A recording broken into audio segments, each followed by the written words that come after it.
네, 다음으로는 이제 보안분과에서 어려운 말을 써주셨네요. 네, 김다운님께서 발표해 주시겠습니다. 네, 안녕하세요. 보안분과에서 활동한 김다운이라고 합니다. 저는 그 지수님과 함께 이제 그 CTF를 이제 기존에 나와 있는 CTF 중에 Security Innovation이라는 곳에서 만든 블록체인 CTF를 풀어보는 그런 활동을 했고요. 이제 지금 뒤에 발표하실 지훈님께서 이런 여러 가지 풀이를 통해서 나온 여러 가지 취약점들을 가지고 직접 문제를 만들어서 이제 문제를 출제하는 출제 활동을 진행하였습니다. 그래서 먼저 이제 그 지훈님이 발표하기 전에 짧게 제가 이제 저희 그 풀이 팀에서 그 이제 어떻게 풀이를 했고 뭐 풀이를 어떻게 모아놨는지에 대한 짤막한 소개를 하겠습니다. 이제 시큐리티 이노베이션사에서 만든 이제 블록체인 CTF 이제 웹사이트입니다. 이 CTF 플랫폼은 이제 1년에 이제 취약점이 있는 스마트 컨트랙트가 포함된 이제 DApp으로 구성되어 있는데요. 이제 메타마스크에 연동해서 이제 문제를 풀 수가 있고요. 이제 이더를 이제 전부 탈취하면 이제 클리어하게 되는 그런 게임입니다. 이제 몇 가지 문제들은 이제 리얼 월드에서 발생한 실제 문제들을 포함하기도 하는데요. 이제 재진입 문제나 이제 오버플로우 문제, 언더플로우 문제, 그리고 예측 가능한 랜덤 문제 등등을 포함하고 있습니다. 그래서 이제 저희 프리팀의 경우에는 이제 13개 문제를 각각 나눠서 풀었고, 이 풀이에 대한 내용을 이제 GitHub에 이제 업로드하였습니다. 그 중에 이제 한 개를 소개를 드리고, 이제 출제팀인 지훈님께 이제 발표를 넘기겠습니다. 이제 이게 이제 GitHub에 이제 저희가 올려놓은 모양인데요. 이제 아래 이제 링크로 들어가시게 되면 이제 13개 문제 각각에 대해서 이제 코드와 이제 그 풀이 방법에 대해서 설명을 해놨으니 이제 한번 풀어보시고 나중에 이제 그 성공을 하신 다음에 보시거나 아니면 막히실 때 한번 참조용으로 보시면 좋을 것 같습니다. 이제 그 문제 중에 하나가 이제 SI 토큰 세일이라는 문제인데요. 이제 SI 토큰 세일이라는 컨트랙트 안에 이제 purchase 토큰이라는 메소드가 있습니다.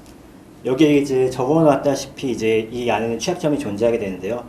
이제 fee amount가 14S잡으로 고정되어 있으므로 이제 인티저 언더플로우가 발생할 수가 있는 문제를 가지고 있습니다.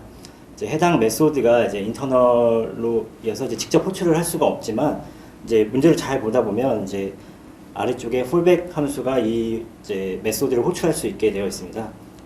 따라서 이제 10S잡보다 작은 이더를 송금하게 되면 이제 언더플로우가 발생하는 그런 이제 문제인데요. 이런 식으로 이제 그 문제의 컨트랙트를 자세히 살펴보다 보면 이제 취약점을 발견하게 되고 그거를 이제 그 취약점을 통해서 이제 이더를 탈취하는 방식으로 이제 게임을 해결하게 됩니다. 이런 식으로 이제 13개 문제를 저희는 풀어봤고요. 더 이제 13개 중에 하나를 이제 말씀드린 거는 이제 약간 좀 스포가 될 수도 있을 것 같아서 직접 풀어보시는 거를 추천드리겠습니다. 그리고 이제 그 출제 팀으로 넘어가기 전에 이제 지수님이 이제 그 저희끼리 얘기하던 중에 이제 제가 하고 있는 이제 분야에 대해서 조금 공유를 해주셨으면 좋겠다라는 얘기를 하셔서 간략하게 이제 그 오토모티브 영역에서 이제 사이버 시큐리티에 관련된 내용을 잠깐 소개하고 넘어가겠습니다. 저희가 보안분과다 보니까 이제 제가 하고 있는 쪽이 이제 자동차 보안 쪽인데 저게 좀 흥미를 가지셔서 이 부분을 좀 넣게 됐고요. 이제 제가 이번에 그 며칠 전에 이제 독일에 이제 출장을 가게 되었는데 그 출장을 가게 된 이유가 이제 유럽의 이제 자동차 메이커들이 예전에는 이제 그 저희가 이제 부품을 공급을 할 때 그냥 기능을 우선하고 최근에는 이제 그 1999년에 이제 그 렉서스 사태가 있고 나서는 이제 기능에 대한 안전, 세이프티에 관련된 거에 중점을 뒀었는데 그 아시는 분은 아시겠지만 2014년 체로키가 이제 개인한테 뚫리는 사건이 있었거든요. 이제 그 내비게이션 쪽을 통해서 이제 차량의 제어권을 가져오게 돼서 이제 그걸 뚫게 되는 사건이 있고 나서부터 독일을 중심으로 자동차 회사들이 시큐리티 관련된 요구사항들을 엄청나게 넣기 시작했습니다. 그래서 이제 왼쪽에 보이시는 게 이제 자동차 제어기의 구조를 이제 간략하게 소개한 부분인데 이제 2019년도에 들어서 이제 에비타라는 이제 단체가 생겨가지고요. 이 에비타는 이제 그 시큐리티 모듈을 담당하는 단체인데 실제로 이제 기본적인 제어기 안쪽에 암코어를 이용해서 이제 그 시큐리티 가속기, 하드웨어 가속기를 이제 필수적으로 넣게 지금 그 법률을 개정을 하고 실제로 만들고 있습니다. 그래서 보시면 그 TRNG가 이제 저희가 이제 뭐 블록체인에서도 쓰다시피 이제 이 CDSA 같은 경우 시드를 생성하는 애를 이제 TRNG로 이제 생성하거나 하는데, 이 TRNG라는 건 이제 물리적으로 이제 랜덤 키를 발생시키는 이제 하드웨어 장치로서 절대 이제 그 추적할 수가 없는 진짜 그 어떤 온도 조건 이런 거에 이제 딱 맞았을 때만 나오게 이제 시드를 생성할 수 있는 모듈이고요. 기본적으로 안에 뭐 ECC 256이라든지 뭐 해시 SHA-2, 뭐 AS128라는 그 하드웨어 가속기가 다 기본적으로 내장된 제어기를 사용할 것을 유럽 자동차 회사에서는 의무사항으로 조항을 넣고 있습니다. 그래서 저는 이게 되게 재밌었거든요. 이제 이 일을 하기 전에 이제 이더리움 연구에 와서 이제 뭐 ECDSA나 이런 걸 이제 공부하다 보니까 실제로 독일 가서 이 하드웨어 엔지니어랑 얘기를 하다 보니 이런 기술들이 표준이 되고 있고 자동차에서 필수적으로 무조건 넣어줘야 되는 이제 조건으로 이제 바뀌고 있다는 걸 알았을 때 되게 신기했거든요. 그래서 왜 이걸 넣어야 되냐? 뭐 여러 가지 이유가 있겠지만 그쪽에서 얘기했던 가장 큰 이유가 이제 앞으로 이제 유럽의 자동차 시장들은 전기차랑 자율주행차 시장으로 이제 모두가 이제 트렌드가 넘어갈 텐데, 이제 디젤 게이트 이후에 이제 디젤 차는 더 이상 이제 그 미래가 없다고 보고 이제 전기차랑 자율주행차로 넘어가게 되는데, 이런 그 전기차 넘어가면서 이제 취약점을 보완을 해야 되는 부분이 많이 생긴 거죠. 이제 아무래도 제어기가 많이 들어가다 보니까 통신도 증가하고 차량에 이더넷도 들어가게 되면서 각각 통신마다 이제 프라이빗 키를 이용해서 이제 그 비대칭 그 인증 방식을 무조건 적용을 해야 되고, 그 비대칭 인증 방식을 기존의 소프트웨어로 처리하다 보니까 뭐 10ms마다 이제 어떤 통신값을 받아야 되는데 이게 오버헤드가 너무 크게 되고, 그래서 이제 결론적으로 이제 하드웨어 가속기를 다 무조건 칩안에 배치를 해서 이제 API로 이제 그 리퀘스트를 날리면 이런 연산을 통해서 바로바로 그 뭐 이제 연산을 통해서 이제 그 시큐리티 모듈이 동작하게 할 수 있게끔 하는 것을 의무사항으로 지금 넣고 있습니다. 근데 이제 또 신기했던 거는 이런 이런 많은 하드웨어 모듈들을 직접 당장 쓰지 않는데도 불구하고 개발할 것을 요구를 하고 있는 걸 보면 이제 뭔가 이제 그 전체적인 그 자동차 시장에서 이걸 활용해서 뭔가를 하려고 하는 움직임이 보이는 것 같고, 이제 그 대부분 이제 유럽 자동차 전기차 회사들이 이제 플랫폼화로 가고 있습니다. 그래서 그 단순히 이제 어떤 특정 OEM의 한 차종이 아니라 이 차 그룹사가 가지고 있는 전체 전기차의 어떤 그 소프트웨어 아키텍처를 하나로 가져가려고 하기 때문에 그런 부분에 있어서도 뭔가 특정한 움직임이 있다고 볼 수가 있을 것 같고요. 그 이제 칩 제조사 같은 경우에서는 저랑 얘기할 때 실제로 이제 블록체인 모듈도 본인들이 이제 직접 하드웨어 모듈을 개발을 하고 있다라고 얘기를 하고 있는데, 뭐 자세한 내용은 이제 공개는 하진 않았습니다. 그래서 이제 저는 개인적으로 이런 뭐 하드웨어 가속기가 전체 이제 차량 제어기가 뭐 100개가 넘어가고 있는데 다 탑재가 되면 이 안에서 뭔가 좀 재미난 일들을 또 할 수 있지 않을까라는 생각에 좀 공유를 좀 드렸습니다. 네. 다음으로 이제 그 출제 관련된 내용을 지훈님께서 발표를 해주겠습니다.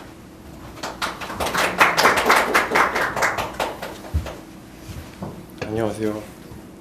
저 원래 4시 반에 끝나는 걸로 알고 있는데 4시 20분에 시작을 해서 여러분의 시간을 절약해드리기 위해서 빠르게 진행하도록 하겠습니다.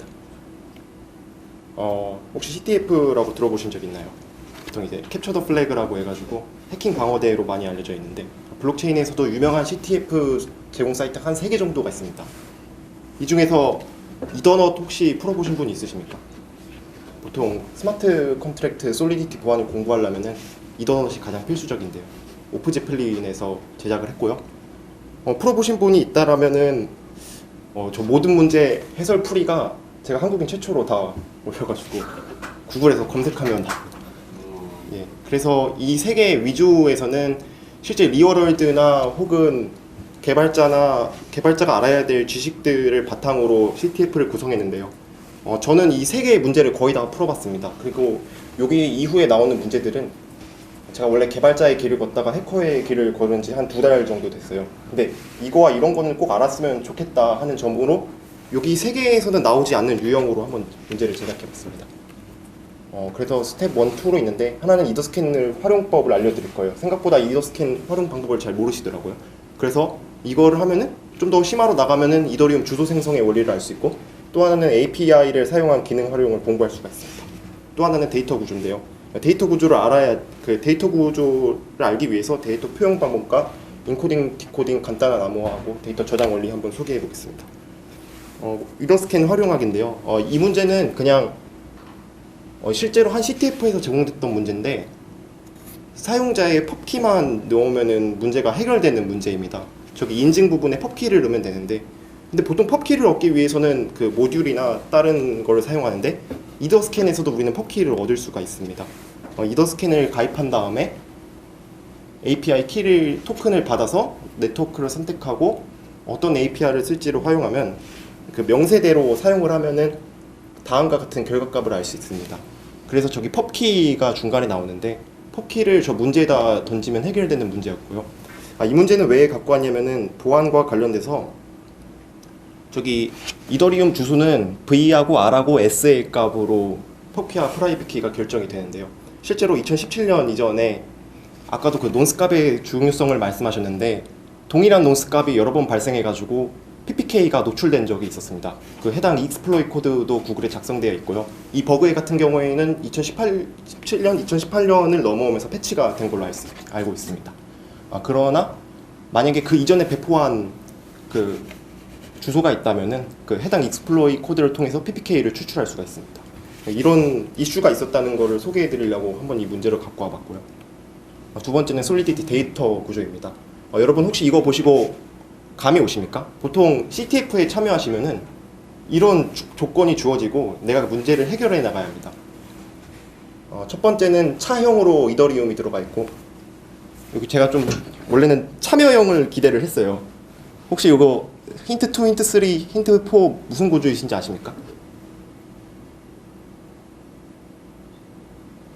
출제 의도는 이더리움 솔리디티에서 지원하는 문자 표현 방식을 나타냈습니다. 그래서 첫 번째는 차형이고, 두 번째는 옥타, 그 다음에 세 번째는 헥사, 그 밑에는 바이너리로 나타내는데요. 이 문제를 풀기 위해서 제가 메시지를 하나 숨겨놨습니다.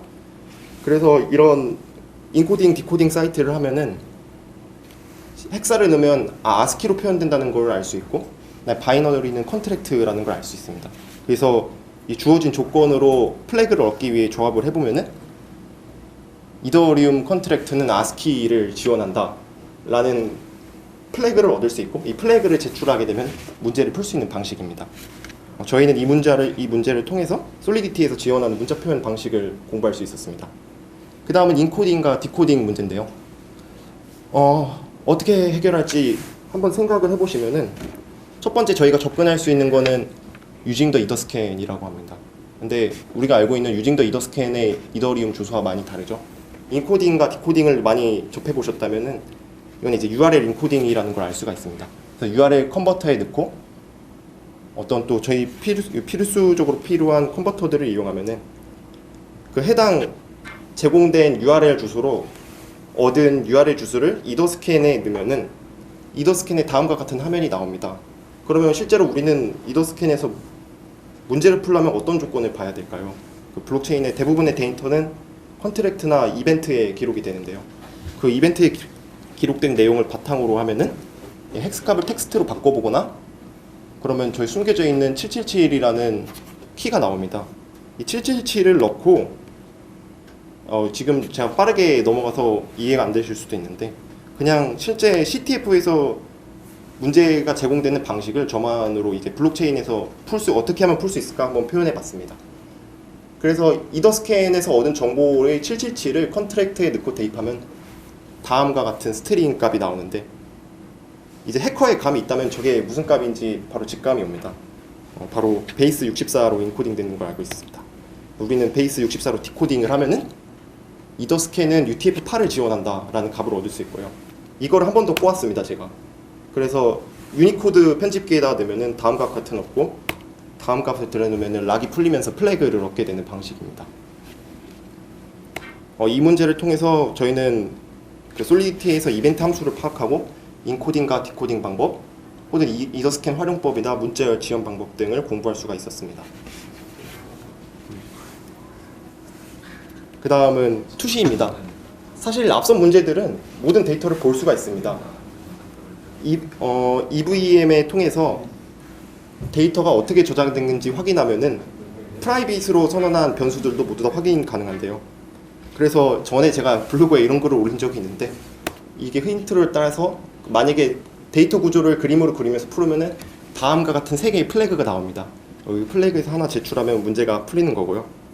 제가 이렇게 CTF 문제를 제작하면서 적어도 여기까지 소개한 정도는 솔리디티 개발을 하기 앞서서 이 정도는 알고 넘어갔으면 좋겠다라는 생각을 하고 있습니다. 그다음에 제가 이 시간이 없어서 해보다가 못한 건데, 인코딩과 디코딩, 그 다음에 XOR 연산과 시프트 연산을 잘 조합했을 때 블록체인에서는 모든 데이터가 공개가 되지만은 화이트박스 암호화를 구현할 수 있지 않을까라는 생각을 해봤습니다. 그래서 지금은 시도를 해보고 있고요. 나중에 기회가 된다면 솔리디티 화이트박스 암호화로 한번 발표를 해볼 생각입니다. 그 다음에 저희가 분과장님과 함께 버그 바운티에 도전을 했습니다. 디파이 시스템에는 유명하게 컴파운드 유니스왑, 그다음에 달마 같은 프로토콜들이 있는데요. 버그 바운티는 해커들이 그 취약점을 보고를 하고 그 취약점을 보고한 대가로 어떤 금전적인 보상을 얻는 것을 버그 바운티라고 합니다. 그동안 취약점 공부를 했다면 실제 리얼월드에서 버그 바운티를 해보자 라는 저희 팀의 목표 아래 버그 바운티를 진행해봤지만, 결과적으로 말씀드리면은 제가 아직 버그 바운티를 찾지는 못했습니다. 근데 왜냐하면 사실 이 3개의 프로토콜은 다 이미 엄청난 보안 회사들로부터 검증이 끝난 프로토콜이고요. 그럼에도 불구하고 저희 분과장님 박지수 대표님은 하나를 찾아서 지금 검증을 받고 있다고 합니다.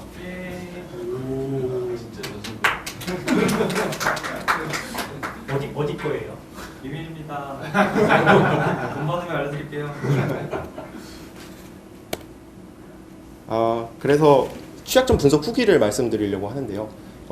일반적인 개발에서의 그 취약점 분석과 달리 블록체인 그 취약점 분석은 아직 그 정형화된 방법이 있지 않아서 후기에 하실 분들이 이렇게 하면 좋지 않을까라는 거를 제가 생각을 해서 한번 써봤습니다. 저는 일단 화이트박스 테스트로 리얼월드에 존재했던 공격 벡터들을 대상으로 분석을 시도했고요. 이 실제 리얼월드에 존재했던 공격 벡터들은 앞에서 공개했던 CTF를 모두 풀어보거나 혹은 그 스마트 컨트랙트 취약점 사례를 공부를 하면 익힐 수가 있습니다. 그 다음에 그 이외의 버그는 로지컬적인 버그가 있겠죠. 그래가지고 그런 애도 감이 안 올 수 있습니다. 그럼 그 이후에 뭘 해야 되냐면, 분과장님이 알려주신 건데, 이 트레일 오브 비츠라는 보안회사에서는 기존의 해커들이 발행하는 모이해킹 진단보고서와 매우 유사한 스타일로 블록체인판 모이해킹 진단보고서를 제공하고 있습니다. 저거 혹은 오프제플린에서 기존의 유명한 프로토콜이나 컨트랙트에 대해서 취약 부분이나 개선점을 담은 그 취약점 보고서를 계속 올리기 있기 때문에 저런 거를 읽어보기만 해도 해커의 감을 기를 수가 있습니다. 물론 쉽지만은 않습니다. 그 다음에 소스 코드가 공개되면 화이트박스 테스트를 할 수 있지만은 만약 그렇지 않으면 블랙박스 테스트를 진행해야 됩니다. 그런 방법으로는 이더리움에서 이더스캔에서 제공하는 디컴파일러 기능이 있고요. 그 다음에 이 디컴파일러 기능으로도 부족하다면은 아이다나 바이너리 닌자 같은 디컴파일러를 사용해가지고 블랙박스 테스트를 진행할 수가 있습니다. 레퍼런스는 다음과 같고, 혹시 만약에 이 문제가 공개가 되는데 문제를 풀어보고 싶으시면 다음과 같은 생성자들을 놓고 문제를 배포하시면 진행할 수 있습니다. 감사합니다.